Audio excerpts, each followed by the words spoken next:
मो विभाग एथर पाखापाखि 60 कोटी टंका पुरी जिल्लार विकास पाई देछि।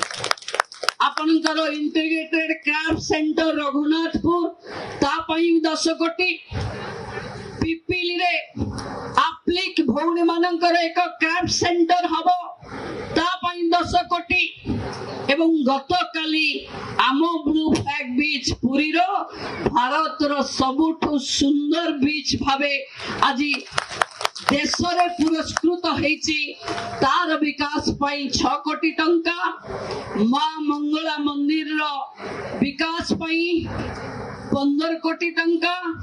रामचंडी मंदिर रो रोसघर पेरीफेरी डेवलपमेंट पाई कोटिए टंका,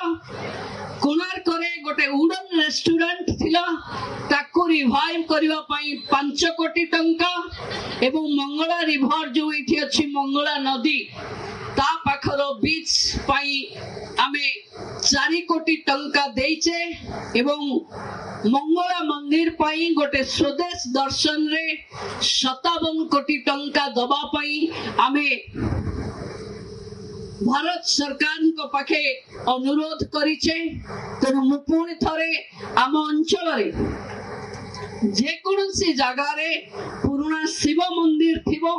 हेरिटेज थिबो, कारण आमे रघुराजपुर रे अच्छे, आमे पिपिली चांदुआ रे अच्छे, आमे सी बीच रे अच्छे, कोणार्क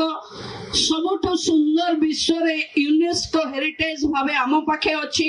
आम पाखे सबुठु अधिक सी बीच अछि। आमे एथर निष्पत्ति करिबा जे पर्यटन को विकास रे साथी करी आमे आगो को बढ़िबा।